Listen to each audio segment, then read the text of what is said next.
Hello everybody, so I am responding to the questions that were posted over at AllisonPhillips.tv/ask, and I decided to do it podcast style. Why? Don't know, it's just what I was inspired to do.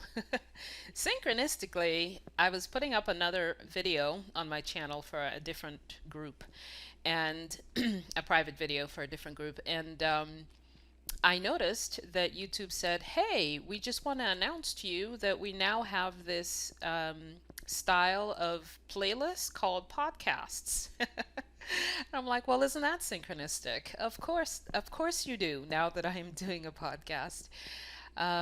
Anyway, so there are several different themes that I'm going to go through, the most prominent of which is the theme of the vibrational paradox of questions and the revealing nature of questions.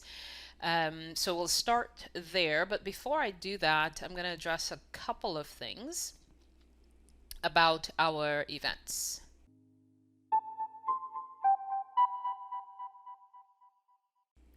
So our last live event was a record-breaking 4.5 hours long. And there are a few things I learned from that that I became more aware of, I would say. Um, when I'm doing what my soul came here to do, I'm home.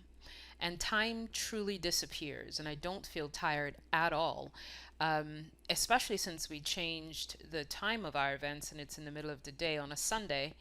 And that's my highest energy time, you know.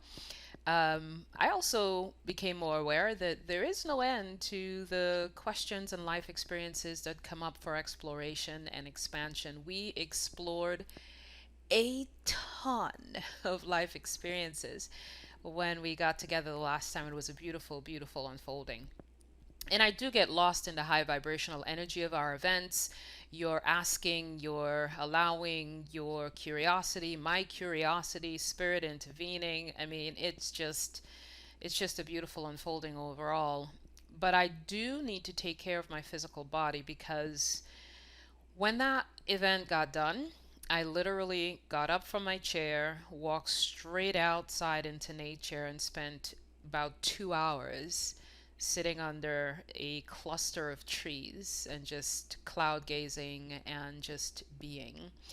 And it was refreshing. Nature has a powerful way of refreshing the physical body. And I would say to you all, if you are spending a ton of time inside of brick walls, cement walls, um, please, y'all, get out in nature. Find a time in your day. I know some of you have full-time jobs, but find a time in your day where you feed your physical body the energy of nature, whether it's taking a walk in the park, just going outside and sitting outside. At least let the sun hit your face for part of the day, you know? Some element of nature that takes you outside of the density of walls, so that you can refresh your body. There's just so many different studies that have been done on that, and I strongly, strongly recommend it. Anyway, I will probably need to check in with myself. Maybe I need to set a timer or something to see how my physical body is doing and if I can continue as we continue to have these lengthy events.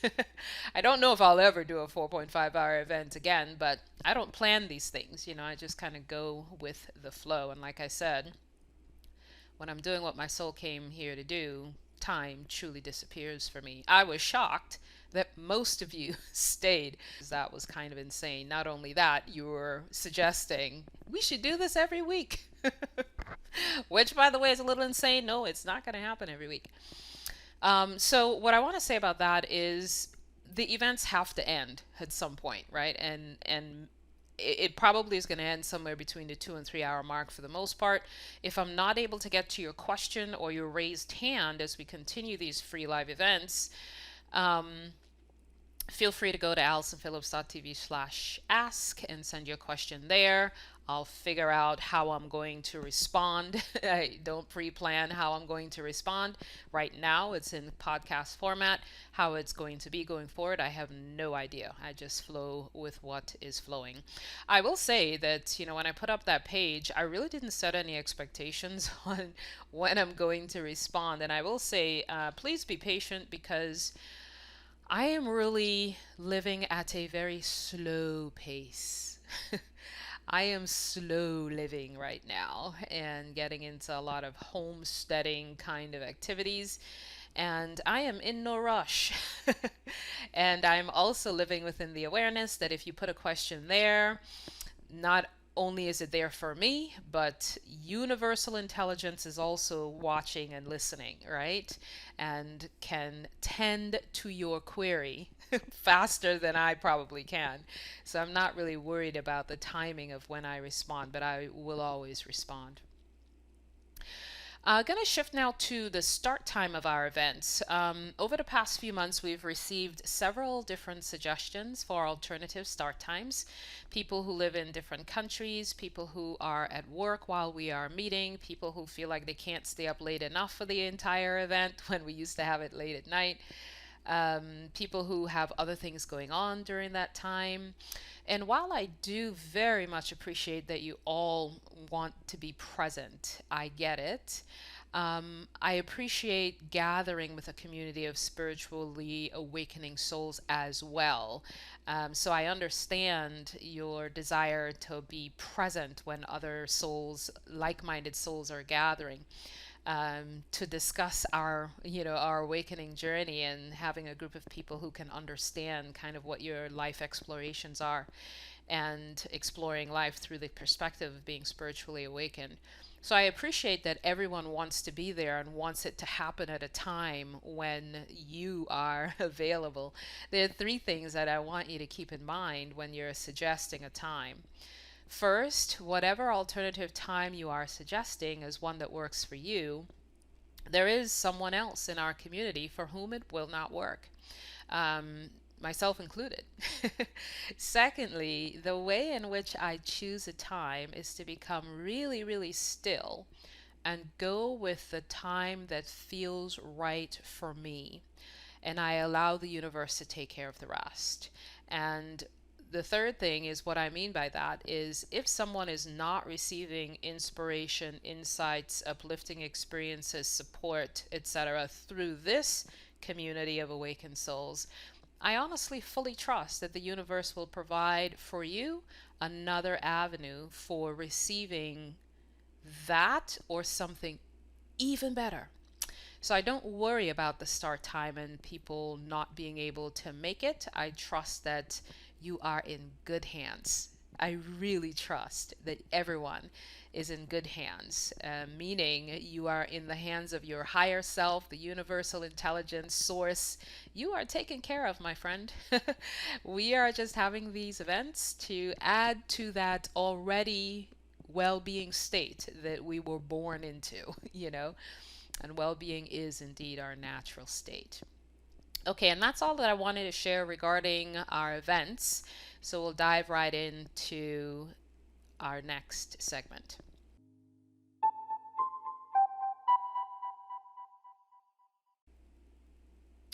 So what we're going to talk about now is the vibrational paradox of questions. And a lot of what I'm flowing through here in this recording, I chose to go with themes, question themes. I may bring up an individual question, I may not. I really looked at it and go, there's a theme here, and I think I'll flow with that theme. And then there's another cluster of questions that sort of formed a different theme. And so I'm going to flow through with themes. I'm going to assume everyone that sent me stuff through AllisonPhillips.tv/ask prefers to remain anonymous, so I'm not going to use your name, whether or not you included your name. And I'm pretty sure for the most part throughout this recording, I am not really going to refer to any specific questions, although I actually am answering your questions. I'm going to give a sort of a general sense of the question that pointed me in the direction of the vibrational paradox of our questioning. So the question theme here was there was an observation made that even though the opening message of our last event addressed ongoing contrast, it felt to some of you that that message didn't seem to really affect the perspectives of those who had really intense ongoing contrast and was bringing those things up during our event. And some of you felt like it was almost like they didn't hear it. And so the question was, how can we remain in the receiving mode when life feels that intense? And I'll start by saying we just are where we are, and everyone, let's just be aware that everyone is doing the absolute best that they can through the filters of the life experiences they have had so far. And I said that in the video that I did called When They Show Up Flawed. So it's very easy for us to make that kind of observation when we're not in the person's shoes. And there may be a whole variety of reasons why that message that came through in the beginning felt to others like people who really needed it really couldn't hear it. One of the things that may be going on is when we show up to an event like this with an overwhelming desire for relief or answers, we can at times become so focused on waiting for the moment to ask the question that anything that happens before that moment gets none of our attention. We didn't even hear it. We can't even concentrate because we're just waiting for our question that we wrote or our raised hand to get some attention. It's almost like whatever happens before that moment that we get to ask our question is tuned out because of our intense focus on waiting for the moment to ask the question. So we can't hear anything that happens before that moment. And now I'll talk about the paradox at play. So let's dive into that. Do remember that when we are asking a question, we are in the vibration of the question and less likely to be in the receiving mode. And we've all been in the place of, arguing for our limitations with yeah buts and I can't and da da da da da. During those times, we are just not in the vibrational vicinity of the solution, which is why it's such a paradox. So we cannot quite hear or receive what is coming through. We almost repel it with the vibration that we are sitting in, or it may appear to others that we are resisting it. I know some of you are commenting that, "Ooh, there's a lot of earbuds there," but in some of the conversations we were having and exploring, but it's the person who is doing the earbuds, or it may appear to you that they're resisting, or they're sort of seeped into the experience that they're having. They're not aware that they're doing that. When we are in that place, we're not aware that we're doing that. We're not in the vibrational vicinity of a solution. So any suggestion or solution that may be coming through, if we're not able to open up, feels almost irritating. Even the opening message can feel irritating to somebody. The opening message that we had during that 4.5 hour event, one of the messages from Spirit was, you can choose a lighter helping of contrast. Now, if you are deep within intense contrast, that can feel incredibly annoying. What do you mean I can choose a lighter helping of contrast? What the fuck? I'm not choosing this, right? And when we're in that intense contrast, we don't feel like we're choosing it, even though we have when we're in a higher frequency, we can readily see how we're contributing to the experience at hand. So let's be gentle on ourselves. Often Abraham Hicks usually says, you can't get there from here, meaning we cannot get to the solution from within the vibration of the problem. And when we're in the vibration and the focus on the problem, the solution we are so craving could be right in front of us, but we can't see it because we're just not in the vibrational vicinity of it. Oftentimes, when we're heavily focused on the issue, we think we're focused on the desire for the solution, but we're actually running the vibration of, I want a solution and it's not here yet. We're pulsing out the vibration of, it's not here yet. And the universe delivers matching experiences to, it's not here yet. And so the paradox in asking questions is, when we're in the vibrationally dense situation, we're often less likely to be aware of our own resistance, and also less likely to truly hear and receive what's being offered in that moment. Yet life offers a beautiful dance, a natural ebb and flow between asking and receiving, between asking and allowing, and that entire dance, all of it, is absolutely perfect.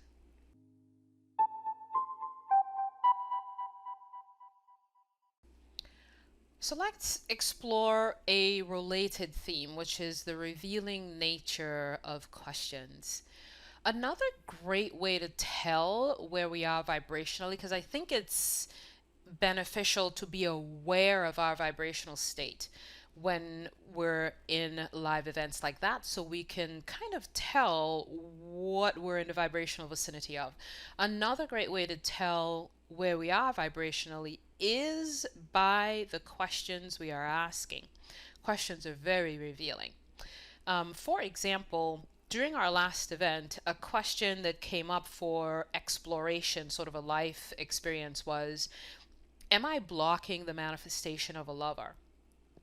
Now, that may seem like a really simple question that begs some kind of, answer. But that very question, embedded within that very question, is the vibration of doubt, hesitancy, the absence of a profound inner knowing that all is well and this can easily be manifested. All of that is embedded within the question being asked. So if we have a question, if we explore the question itself, we can see the vibrations that are at play before we even ask the question. And that's really powerful, because the question that's coming into our minds, it's already revealing to us where we are vibrationally. When we're asking, when is this going to end? Well, we're sort of in the vibration of, it's not here yet. And so whenever we ask a question, typically, maybe not always, but typically, there we are, right within the vibration of the question. And that's actually perfect. It's almost like our questions are indicators or pointers to where we are vibrationally. And the more aware we become of that, the more of the answer we're able to see, right? Because if we are aware of where we are vibrationally, given the question we're about to ask, or even sometimes during our event, when some of you are typing up the question or typing up your situation, because you can type your questions in, you can assess for yourself. What is the vibration I'm running here as I'm typing this, right? When we're more aware, we can at times more easily see where a shift may be possible. If the question isn't too vibrationally dense, it may be easier for us to create some space and move into the vibration of allowing and move into the receiving mode. So for example, when I used to sit on my bed and have conversations with Spirit at the end of the day and record it on my iPhone, I would ask a question and then I'd take a deep breath.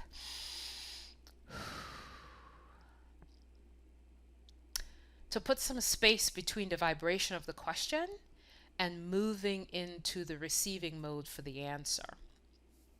But sometimes we get so caught up in telling the story, and we'll get to that later on in this podcast, but we get so caught up in telling all of the details of the story that there's no space.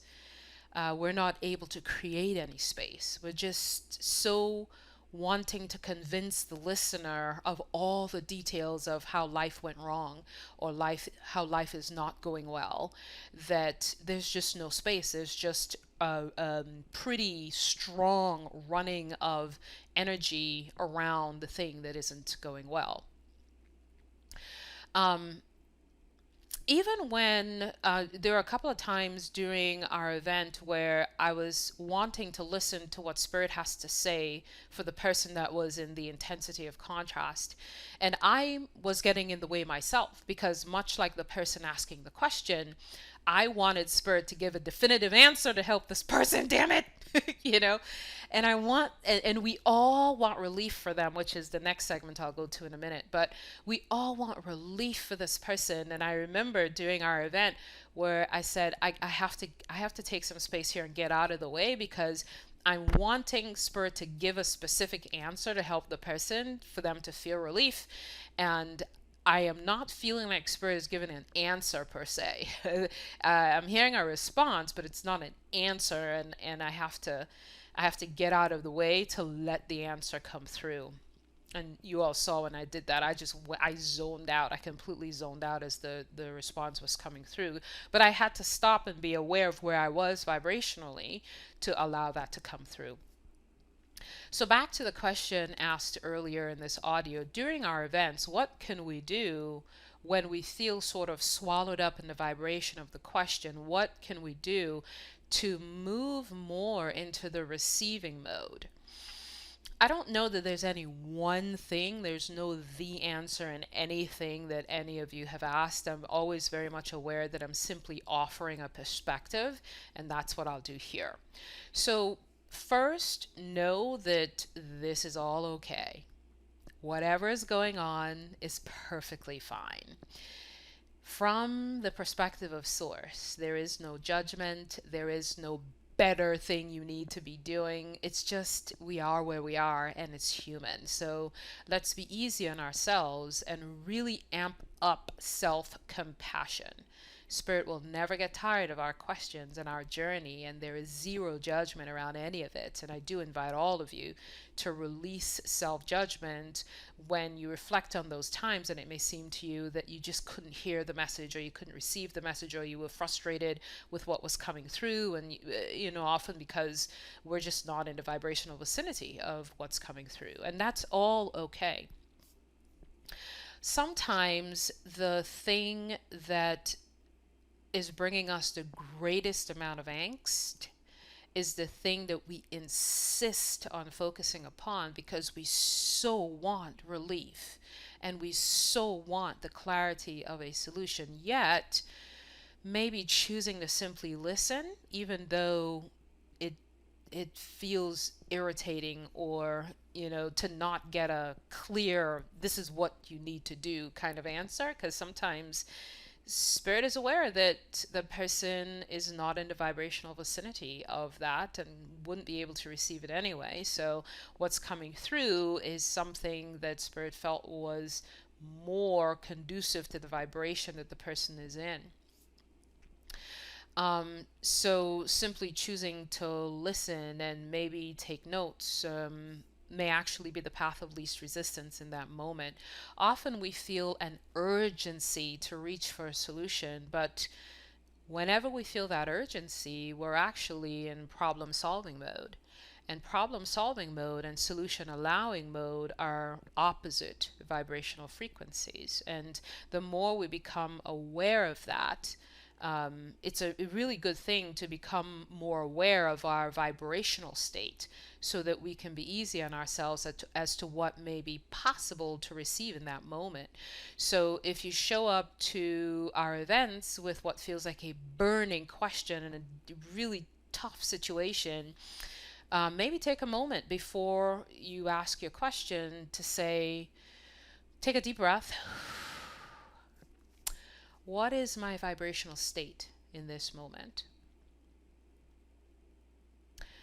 So that you are just more aware of where you are. And again, often given where we are vibrationally, Spirit knows what's possible in that moment and may perhaps offer a response that's more aligned to where we are vibrationally. It may not be what we want to hear.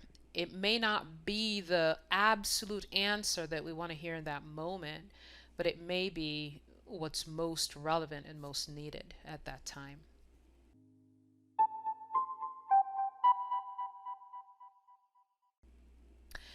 Now I'm going to put this other segment under the heading of Born Fully Equipped. I also received, because of, we explored many life situations, and there were 2 or 3 people with really dense, very vibrationally heavy circumstances.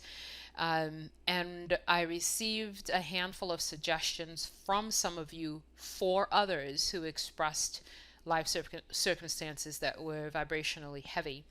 And what's going on there, those suggestions came through like, well, maybe they should say this, or maybe they should do this, or maybe they should read this book, or maybe they should practice this particular thing. And I get it. We're all wanting the best for the person. We're all wanting to offer different things so that they can feel better. We are all, just like me, wanting the person to feel the relief and to come out of the depths of despair, or to come out of the depths of feeling so unworthy and so down on themselves. Yet, we can also trust that each person, no matter where they are vibrationally, every single one of us was born fully equipped to navigate anything that comes our way. While I sat under the tree, sort of re energizing from that 4.5 hour event, I had a conversation with Spirit, and I said, I don't really feel like I'm helping that much when people are in really intense contrast. I mean, they're showing up to these events that I'm hosting, and I don't know that I'm actually helping that much.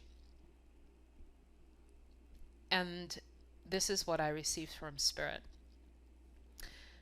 You are wanting them to shift in that moment, and that is not your role. Your role is to share what is possible. You cannot choose a breakthrough for them, and that is not your role. You cannot choose the receiving mode for another, and that is not your role. And I realized at that moment that my role is to simply be who I am here to be, just to show up and explore possibilities, and fully trust, as the opening message said, that everything is as it should be. And each person's well-being is assured, regardless of the role and the path that they're temporarily choosing to navigate at this time. One of our co-creators during our last event, she came to her own opening and her own path to receiving when she thought about her nephew saying, I think she told a story that whenever her nephew asks the adults to do something and they say no, he says, well, maybe, and he starts offering possibilities, right? So that he can get the adults to do what he wants them to do. And we all thought that was cute. But there she was, in the fullness of her own fully equipped self, coming to her own opening and her own path to receiving in her own way. She found her own path to opening up to what may be possible. By the way, not only did she find her own path in that moment, I know for a fact that she is an awakened soul who is she typically has amazing insights to offer, much like what everyone else was writing in to suggest to her. Okay? She and I have exchanged many emails, and her insights sound very much like what some of you were suggesting. So at times, it's not that the person doesn't know. It's just that we may not be in the vibrational vicinity in that moment. We all know that we are the solutions we seek. And we know at a deeper level that all of the answers that we seek are right there within us, quietly waiting to be discovered, remembered, or allowed, if only we would look within and trust in our infinite, limitless higher self that is always present and willing to help no matter what we're navigating. So I thank you all for the different suggestions. I didn't feel like it was my place to I was a little bit concerned about offering all of the suggestions that came through because that can create a degree of confusion for the person. So what I will say here is thank you all for all of the things that you suggested. Feel free to resuggest them when we gather for our next live event, and let's all trust that everyone who was exploring a very heavy, vibrationally heavy situation is already fully equipped, was born fully equipped to navigate that. Not that we shouldn't all, express our suggestions from a place of love. I think that's a pretty cool thing to do. I just didn't want to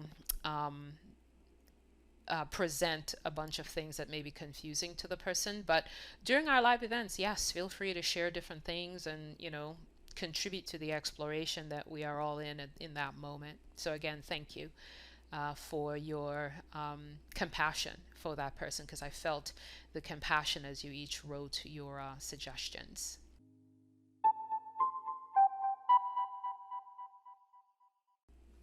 So what I'm going to move into now in this segment is a little bit of an exploration of the vibration of what we say.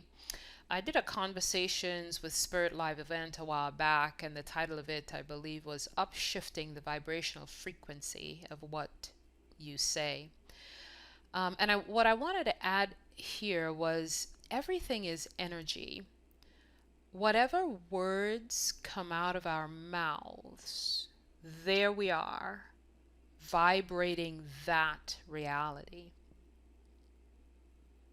I've often referred people to the documentary called Superhuman. You can find it on YouTube for rent or purchase. I believe it's on Amazon Prime for rent or purchase as well. They shared a really interesting documented research which measures how what we say affect our physical bodies. Our very words are sound, and sound affects the molecules of our physical apparatus and how we are feeling. I mentioned in our last event that I can sometimes feel the vibration of the words when someone is going too far into the details of a contrasting experience. I can feel the density growing in our virtual room. And that's not a bad thing. I think it's good for us to sense when it's time to cut it off and move in the direction of what is preferred.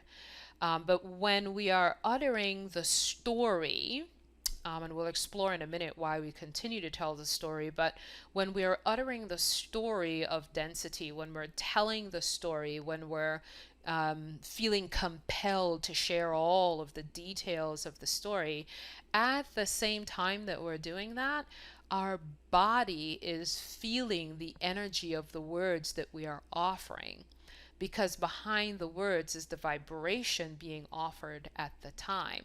Now, I don't want us to get crazy over analyzing what we say, because when the whole law of attraction hit our planet, people started being really hyper focused on, everything they're saying is creating a reality.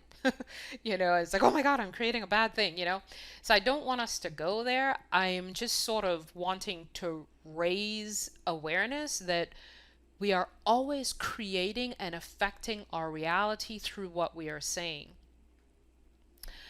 I wasn't always aware of that, even for myself, but I've become far more sensitive to the vibration of words, even my own words.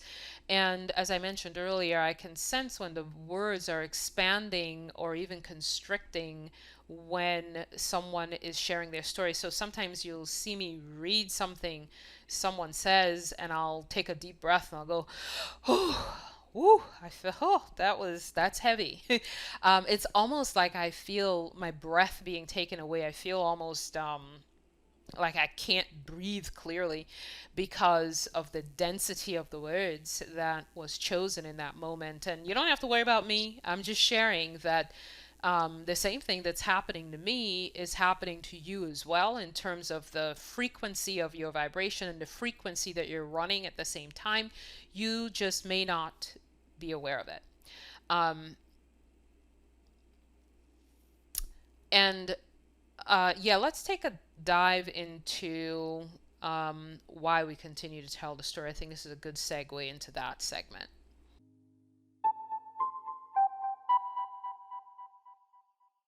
Now, we are all aware that if we continue to tell the story of what is not preferred, we continue to run the vibration of what is not preferred. Let me repeat that. We are all aware that if we continue to use our mouths and our breaths to tell the story of what is not preferred, we continue to run the vibration of what is not preferred. Therefore, what is not preferred must persist. It has to continue because the universe is just matching the story we continue to tell. So then a really good question would be, why do we find ourselves continuing to tell the story of what is not preferred? Why do we feel so pulled into continuing to do that? Why do we, in events like ours, feel like we need to gather up all of the details of what is not preferred so that we can meticulously present all of the evidence that life is not going the way we want it to go? There could be many reasons for that, but one of the most prominent reasons is we have formed a habit of not paying attention to what we feel like when we're telling the story of the problem. We tell the story from a physical focus rather than from a vibrational focus. So we're focused on storytelling. We're focused on providing all the details of the story so the listener can understand. But we are completely ignoring the vibrational impact of what we are uttering. So we have much more of a physical focus. I have to tell the story so Allison understands all the details and why I'm where I am vibrationally, and that I've already tried everything and nothing is working, and the sort of arguing for the limitations or whatever. We're more compelled to make sure the person understands our life situation more than we are compelled to pay attention to our vibration in that moment. When we make the choice to become more aware of the vibrational content of the story, let me repeat that. When we make the choice to become more aware of the vibrational content of the story that we're telling, we naturally begin to tell a new story. And the more we practice becoming aware of the vibrational content of the story we're telling, the less we want to add more detail regarding what didn't go well or what isn't going well. And because we are less inclined to harvest all of the details of what isn't going well, we naturally sway in the direction of telling a new story. So a few questions to ask regarding telling a story around something that is not preferred and wanting to make sure we harvest all of the gory details of the thing that didn't go well or the thing that isn't going well. Does this story I'm telling amplify my clarity or amplify my confusion? Does this story I'm telling amplify feeling good or feeling bad? Does telling the story again amplify that all is well and things are working out for me, or is it amplifying that life is not going well? Does this story amplify a feeling of hope within me or a feeling of hopelessness? Does this story amplify my inevitable abundance or the lack of it? Does telling the story amplify my struggle or the inevitable breakthrough that is already here for me? Does this story amplify my limitlessness and invincibility, or lack and perceived limits? Am I choosing to tell the story of what is physically, or the story of my vibrational reality? What is the vibrational essence of this story I am continuing to tell, and why am I telling it? What is my intention? Because oftentimes our intention is to convince the person that life is really as hard as we are describing, right? So that they understand our feeling of despair, or our feeling of hopelessness, or our feeling of anger, or our feeling of frustration, or whatever, right? But some of these questions, if you're able to ask yourselves, that may be helpful in pivoting. So it may be helpful to be aware that we can always choose a story that matches the reality we prefer. But get this though, we're not choosing the story of the reality that we prefer because we're trying to manifest that reality, but it's because it just feels better. It feels vibrationally better to tell a better feeling story. And now get this. When we become more practiced at telling the better feeling story, just because it feels good to tell the better feeling story, the side effect is that a matching manifestation naturally begins catapulting toward us quite effortlessly. Now, sometimes we feel like we're faking it. It's like, well, I don't want to say that I'm well when I'm feeling like crap, you know? And I think that's a really good thing for us to explore maybe in our next event, when we feel like we cannot connect to the better feeling story, what's going on there, and how can, what are the, there are a few different aspects of things that I want to explore there, because I heard some of you during our last event go in that direction. It's like, well, yeah, but that doesn't feel real. Which is really interesting, because what's more real is our vibrational reality. But because we have eyes and five senses, we think this physical reality is all there is, We don't really believe that's all there is, but we certainly give it more airtime, right? Um, but when we're able to tell a better feeling story just to feel better, not to manifest anything, not to change anything, but just because it feels better, Um, and those matching manifestations naturally open up quite effortlessly. And all of that happens because we simply choose to become more aware of the vibrational frequency and the vibrational essence of the story that we're telling, both to ourselves and to others.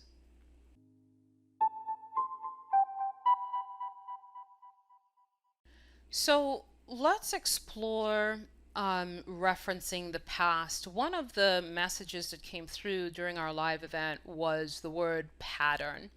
Um, when it was used to reference repeated experiences of contrast. And one of the questions that came through was around the use of the word pattern and how it ties us to the past.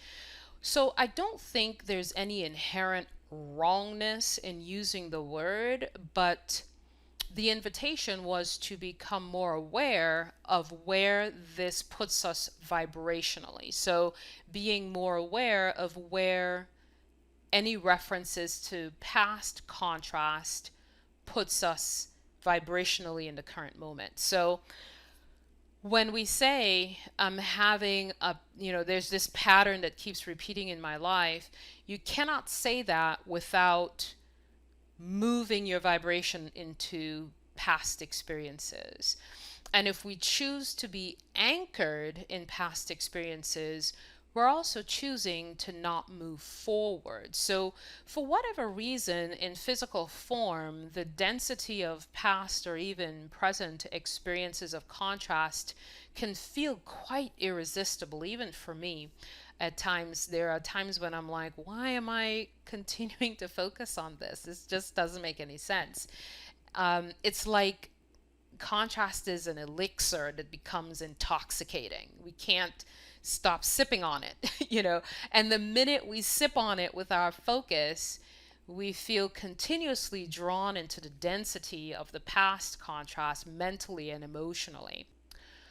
Much like what was shared previously, it's like we become numb to the vibrational effect of referencing the past. We can't quite feel what it's doing to our physical apparatus and our vibrational essence, our vibrational frequency. In the moment that we're doing it, we're unaware of what's happening vibrationally. We feel like we're just, honestly, I was just sharing the struggle story, completely unaware of where that historical referencing is taking us vibrationally. So let's try not to sip on the elixir of the past and instead become more curious about what the freshness of the present moment is offering us. We can become far more aware, and this is really, really good. We can become far more aware that this present moment provides for us a 100% fresh new beginning if we want it. If we can release our focus on the past. Oftentimes we say we want that, yet we continue to tell the struggle story and we continue to reference the struggles of the past. And by the way, I'm not trivializing just how big life issues can feel when you get a cancer diagnosis or a close family member makes their transition, or you're constantly worried about money, or your physical body is ailing in some way. It all feels enormous and at times very overwhelming. Yet, if we're able to remain in the awareness of our innate, divine, limitless, eternal nature, it is all an opportunity to simply return to witnessing it all through the lens of our true selves, through the eyes of our inner being, perhaps move into stillness and become more curious as to what it looks like through that lens. Life is saying to us in those moments, let go of all of the historical references. Open your eyes to this brand new moment that life is offering, this new beginning that's always here for you in every second. See what's here for you now. Are you able to see that each moment in front of you is indeed a fresh new beginning? When we're able to truly see that, without all of the historical referencing, we are then able to be more open and more allowing. So I hope that helps for the person that was asking for more clarity around the message that came through regarding referencing a pattern.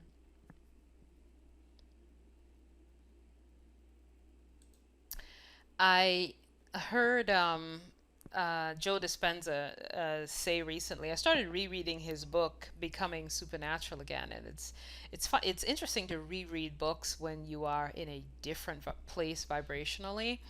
It's an entirely different experience. I read it years ago, and I'm rereading it again, and it's amazing. I highly recommend it. But one of the things that he shares. He's a really, if you listen to any of his videos on YouTube, and I highly recommend the audiobook. I think it is on YouTube, called Becoming Supernatural. But I have the audiobook on Audible, but I bought the audiobook, bought it from Audible. But if you ever listen to him, he's a really strong proponent of you cannot move into a new experience if you continue to reference the past.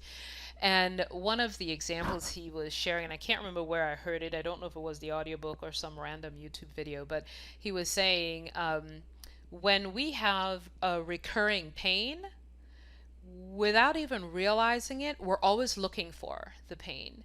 So we have a good night's sleep, let's say, and we wake up in the morning, typically right as we are rising in the morning, we are in a really high vibration. We've let go of all of the frequencies of the former day.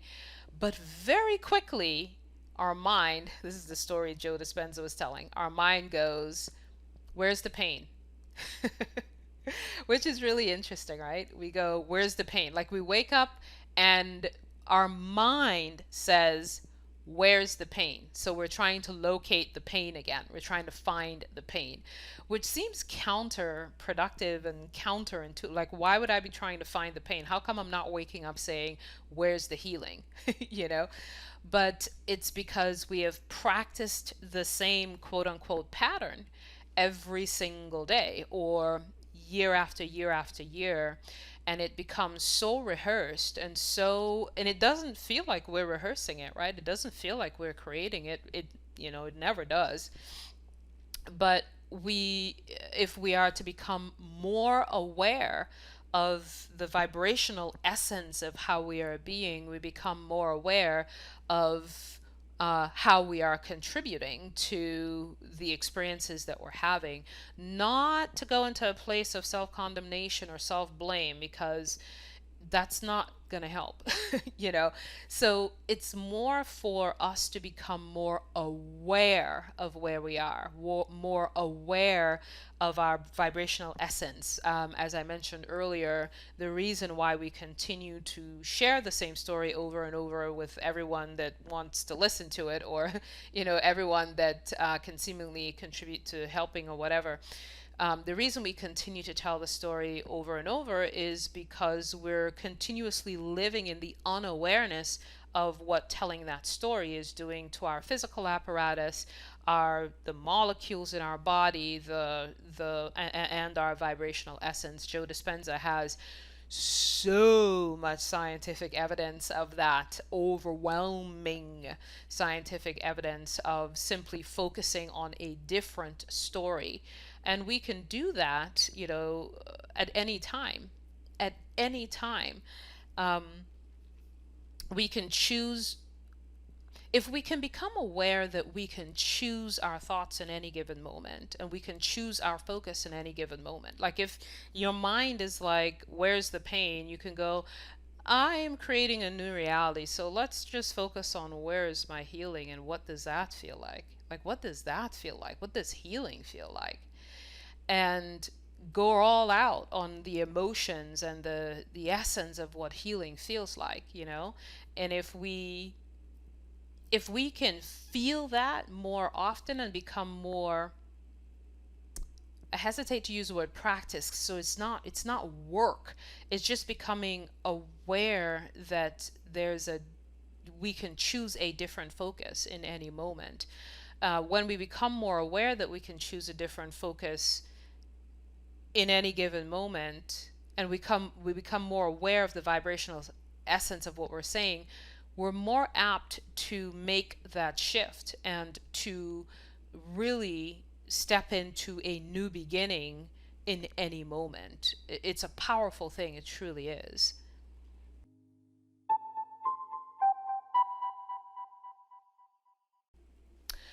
So another question that came through was more than one question, but I'll address it as a theme.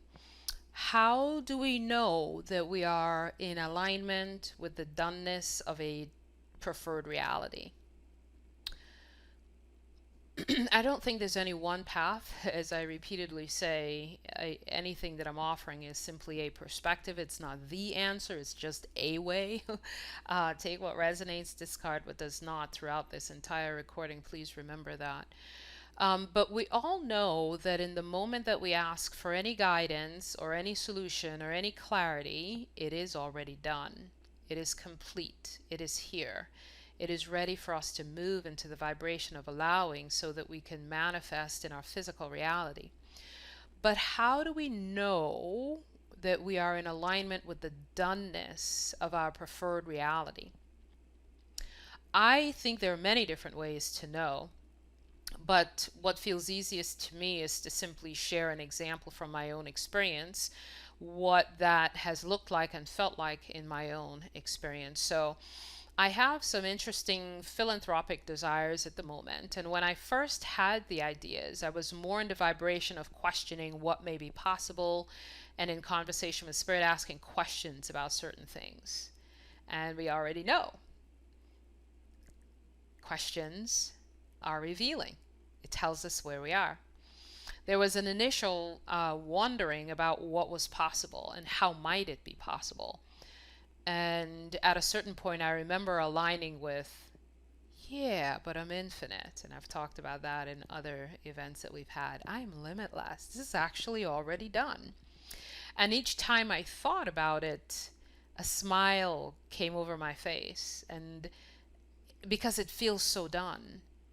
When I'm in this vibration, the desire, and this is one of the ways that I know that I'm in alignment with the doneness. When I'm in this vibration of it's done, the the desire to ask questions about it naturally dissipates because it feels done. It's kind of like when you're asking for money, you're more in alignment with the absence of money than the doneness of the request being complete.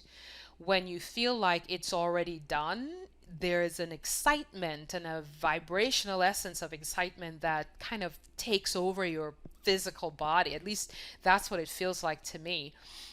Questions about any, I don't even think to ask a question because it feels so done. Questions about how and when, those questions naturally disappear. It feels so done that the details of the how feels like it has already been worked out for me. I don't have to think about it. It feels complete. So when we're still asking questions about the how and when, we're typically in the vibration of it's not here yet versus matching the vibration of this is truly done. We are more in questioning mode versus aligning with the feeling of its completeness. What I mostly feel when I am in alignment with the doneness of something is an overwhelming state of gratitude that I'm already living in that reality. It feels so real. It feels visceral to me. It feels like now. It feels like it's here. It doesn't feel like the future. I feel so much gratitude for its presence in my life here and now. It feels like nothing else is necessary. And some of you may think, well, how can you feel like it's here now if it's not actually here now? Um, I think it's because my belief and my knowing that I can tap into any potentiality is so strong that that knowing is what's taking over my physical body and my vibrational essence and my beingness. That awareness that I am limitless, I am infinite, I can tap into this potential timeline, I have tapped in to this potential timeline. So it is here, it is here, it is here, it is here. And y'all, I'm like, in my mind right now, I have the thing that is already here. So when I feel that, it's like heightened states of joy, heightened states of gratitude. I'm already living that reality. It feels real. I know that potential exists right now in this moment with me, and it feels like nothing else is necessary. Even the thought of visualizing it feels somehow misplaced because I wouldn't think to visualize something that's already done and already here. That said, there are times when I would naturally drift into daydreaming of its presence. And it's just this feeling that sort of washes over me, and all of the experiences that comes along with that is what I'm daydreaming about, is where my mind is just naturally drifting into. And those moments are never pre-planned. It's just a natural drifting that causes me to just feel blissed out and smiling whenever it naturally arises. Um, I also feel gratitude that what caused this to happen was me remembering that I'm infinite, remembering that it's already done, remembering my non-physical state of limitlessness. And so I feel gratitude for the remembering of who I truly am. I feel gratitude for the fact that I am remembering who I truly am more and more, that I am living in the awareness that I can tap into different potentials in my vibrational vicinity. And whenever I am doing that, I am magnetically allowing that experience into my physical reality so much that it feels done to me, you know? And so that is a description of what it feels like to me when I am in the vibrational vicinity of the doneness of something. That's how I know. Now, everyone is different, everyone will have different experiences, but I thought it may be beneficial to share what it felt like to me. It feels so done that all the questioning naturally dissipates. I don't even think to ask a question because it feels so done. When we think about it, it feels no different than what we would feel like when it's fully manifested. So I feel excitement, I feel gratitude, I feel awareness that this is easy, and this is how easy that this can be. That inner knowing that the solution is already here becomes our predominant focus. We're no longer feeling the questions arising because the alignment with the doneness sort of eclipses all of that. We're no longer in the vibrational vicinity of the questions, and that's why they don't arise.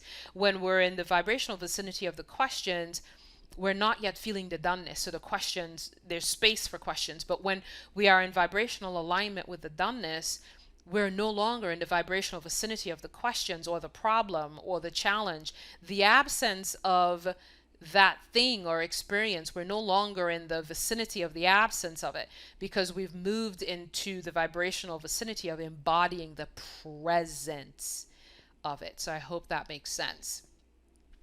Now, I also wanted to point out, and also wanted everyone to be aware, that the vibrational alignment I'm describing, the vibrational alignment with the doneness of something, is a moment by moment thing. The more I vibrationally align with it, the more that feeling of doneness is present in my experience. But if I'm in a moment where I feel vibrationally off, pondering those philanthropic ideas may not feel as expansive and as done as the moment when I felt the infiniteness and the limitlessness, right? And that's real life. It's not like Abraham Hicks always shares that the vibrational alignment, it's not like a college degree, like when you get it you just have it forever. It's this ebb and flow. And the more I find, just given I've been on this journey for a decade now, I find that over the years, the more I place my focus on the doneness of it, the easier it became for me. So I can pivot very easily now. And just remembering what I felt like when it felt done is enough to trigger me back into the vibration of the doneness of it. So we're not perfectly aligned in every moment. Welcome to being human. So it doesn't have to be perfect. If I'm predominantly pulsing out the vibration of its doneness, I'm allowing the physical expression of that reality. When I feel a bit off vibrationally, I choose not to magnify my focus there, because I know there are more satisfying things in the buffet of life that I can contemplate. So I don't fight with the moment, right? I don't go, oh, I need to force myself to think positively about XYZ. I sometimes just switch my focus and I go, there are other things on the buffet of life I can think about in this moment. We forget that, right? It's like, yeah, but I want to manifest money. I need to feel good about money right now. No, you just need to feel good. And sometimes going out and getting yourself an ice cream cone is as good feeling as it gets right now. Or watching comedy, or watching your favorite movie or something, or reading your favorite book, or watching a YouTube video. Puts you more into the vibration of feeling good than trying to think positively about money. You know what I mean? So sometimes we can just switch focus. I have become so much more aware that life offers me a buffet of thoughts to choose from. And in any moment, I can go, that one doesn't feel good. So let me pick one from the buffet that actually feels good. And I can choose from the buffet at any time. I can choose the moment that I was out watching a spectacular sunset. Like, I can choose that moment at any time and just daydream about that moment, you know? So when we become more aware that we can choose our focus in any given moment, we can realign with the doneness of things much more easily. But it doesn't require that we force ourselves to, to make ourselves think about a particular thing. Um, I also wanted to add that questions, even though, when we're in the vibration of the question, we're less aligned to the vibration of the solution, depending on how dense the questions are, because we can flip pretty easily from the vibration of a question to the allowing state if there's no density there. But be aware that being in the question mode is a natural part of being human. There's nothing wrong with that. It's just and a place to be. There's no good or bad about it. It's just, I'm in the vicinity of asking questions right now. I feel like I want more clarity, and it does open us up to greater clarity. It's the path of least resistance at that time. And the questions are just part of our course correcting and our dialing in of what is preferred and refining and tuning into a new frequency. So I just want to underscore that being in the question mode, because I know we talked a lot about questions in this audio, but being in the questioning mode, there's nothing inherently wrong with that. You just are where you are, And as the questions arise for you, just give yourself grace and go, ooh, it feels like I'm on the path to clarity because the questions are arising. That's okay. That's where you need to be to receive greater clarity, is to ask the question.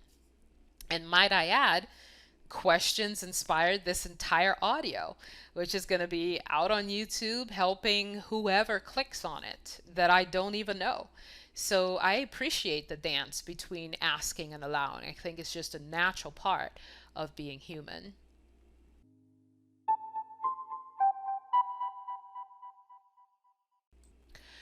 So one of the questions that came through during was regarding the message of surrender that came through during our Q&A time together. There was a clear message from Spirit in response to intent contrast, and the message was surrender.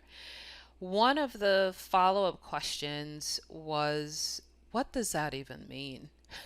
What is surrender? Like, what am I doing when I'm surrendering? What does it look like? What does it feel like when I'm wrestling with something so intense and the invitation is to surrender? What does that look and feel like?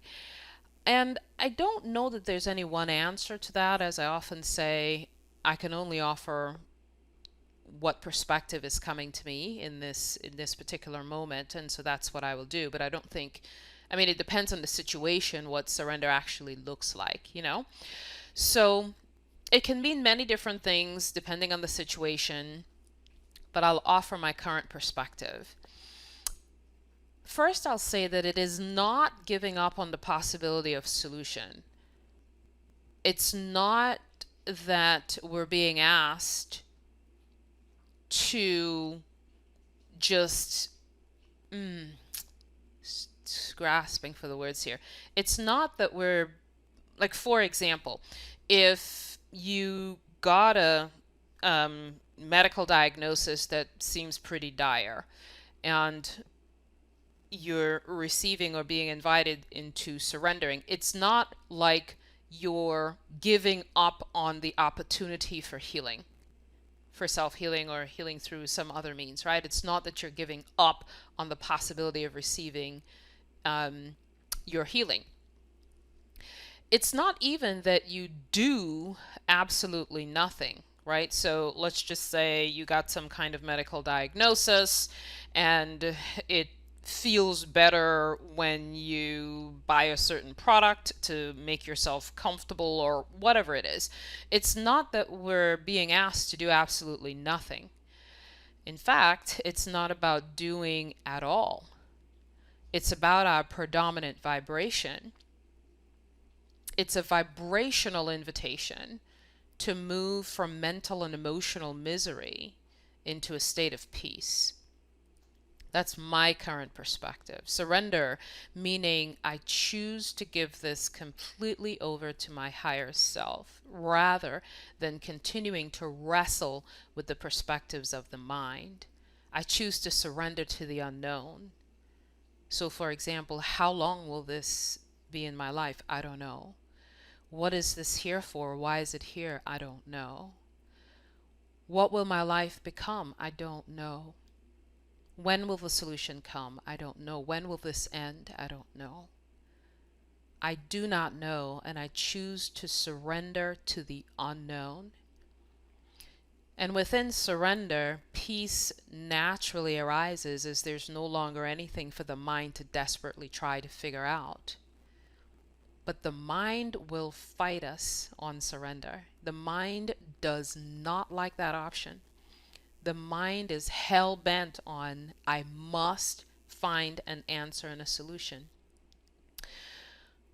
But when we surrender, it's like we open up. We're not in the wrestling and diagnosing and intense questioning, as we explored earlier, what the vibration of questions tell us about where we are. So when we say, I surrender to the unknown and I surrender to my higher self, I just surrender. I completely give this over to my higher self rather than continuing to battle and wrestle with it. In that space of surrender, peace naturally arises. Sometimes it doesn't feel like that path is easy because the mind is like, oh, hell no. You know, I'm not going to give. It's the hardest thing for the mind to do. But within the surrender, we are one with our higher self who knows all is well. Despite what may be raging within us in physical form, the higher self, your inner being, the perspective of Source, despite everything that's happening in front of our eyes, is that all is well. And when we align with that perspective, when we can take a deep breath and let go of the struggle, the emotional, vibrational, and mental struggle, we feel a sense of inexplicable peace in the midst of the storm.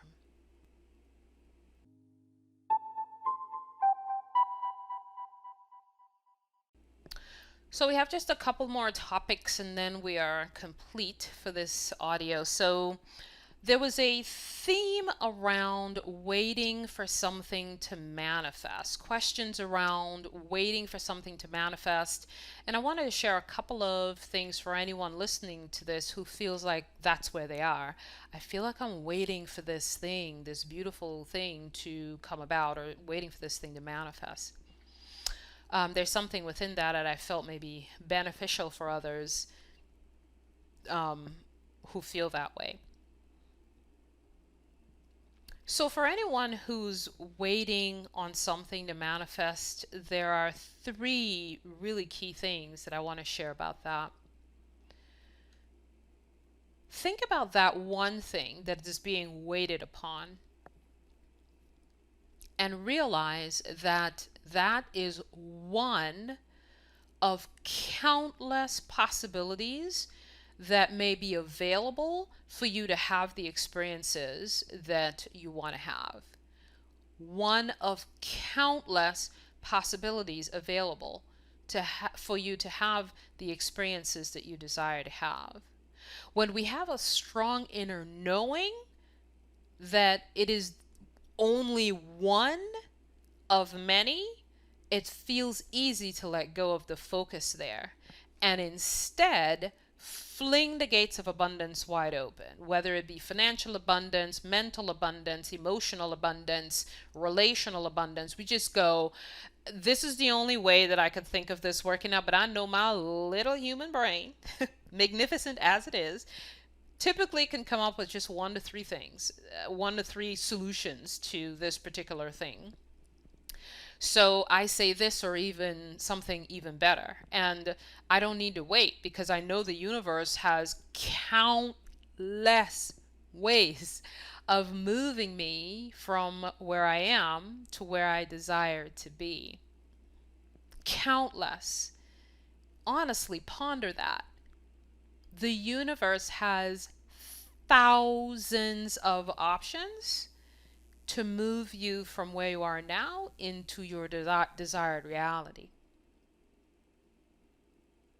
Yet we become hyper focused on this one way of it happening. Typically, our brains are hyper focused on one, two, or three ways. Typically, we don't have thousands of ways, right? But when we really embody that strong inner knowing that the thing, the one thing that we're thinking about is one of many options, it feels very easy to let go of the hyper fixation and the hyper focus on that one thing. And again, fling the gates of abundance wide open, say to the universe, you got way more than I could think of, and I say yes to all of it. All of it. More than my little mind can even conjure up. I say yes to all of it. I say gates of abundance stay wide open. I let that's how I am with regard to money. I go, let it come in whatever way it wants to come, right? I can play with a few different ways, but I say let it come in whatever way it wants to come, you know?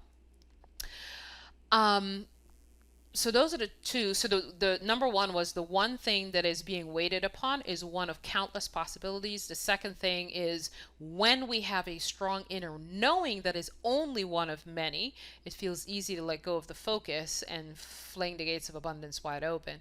And the third thing that I want to share was very powerful for me years ago. I heard a spiritual teacher say, whatever you are waiting for, you are waiting with. Whatever is missing, or whatever seems missing, is what you're not giving. Let me break that down.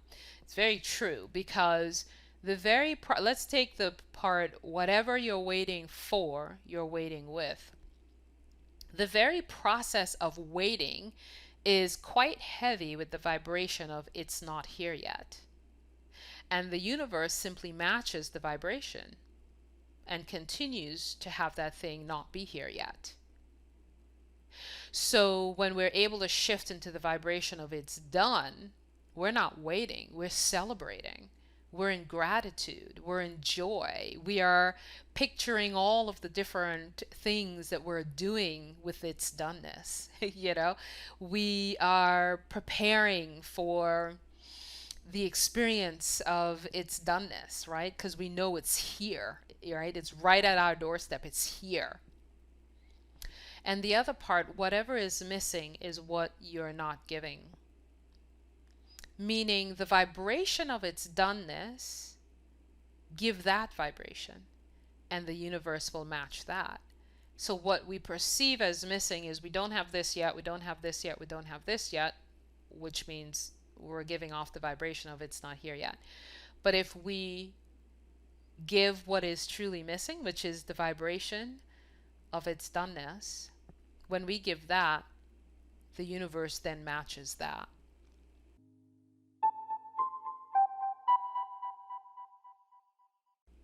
The last thing that I wanted to share before we wrap things up is over the past few months since I started doing free live events, we have received a few requests from people asking to meet with me one-on-one for a variety of reasons.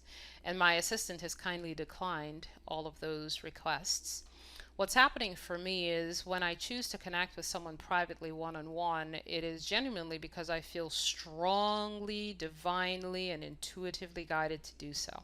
So if you recently put in a request for a one-on-one meeting for whatever reason, those come through for a variety of reasons, I am still kindly saying no thank you to those. Right now, you can continue to send them because, hey, I could wake up tomorrow and have a different perspective and feel differently about them. So I'm not saying don't send them, but what I am saying is don't be disappointed by my decision to decline, because it's just where I am right now. I have had one-on-one meetings with people. I have sent people private audio responses to their life situations in support of their life situations. But it's always when I am divinely guided to do so. Um, so if those requests come through AllisonPhillips.tv/ask, um, I'm still saying no to those. But again, tomorrow I could be saying yes to those, you know. So just be aware of that. I want to say thank you for your interest. Thank you for the invitation to meet with you one-on-one, but I would prefer to respectfully decline at this time. As always, I remain completely open to that changing at any point in future. However, this is just where I am right now. I do trust that life will let me know if or when it's time for a change, and I for certain sure know that life lets me know when it's time to connect and reach out to someone personally one-on-one.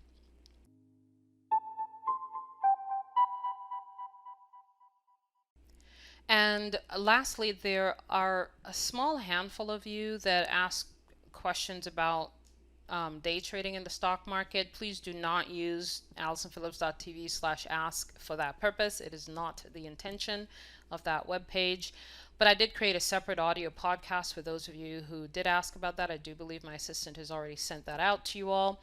If you did not ask a specific question about that topic and you would like to receive the audio, just send an email to my assistant and she'll send you the link to that. And that's all I have on the docket today to share. As always, you are completely free to take only what resonates and trust your own inner guidance above anything that I have shared here today.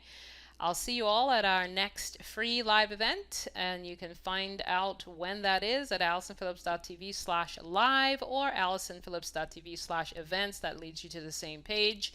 I don't currently have a date in mind for our next events. As you all know, I just kind of flow with what's flowing, and when I feel the impulse, I do it. Between that time and now, feel free to use AllisonPhillips.tv/ask to post any questions that are on your heart, and I would be happy to support you. Thanks again, everyone, for listening. Take care, and I'll see you when I see you.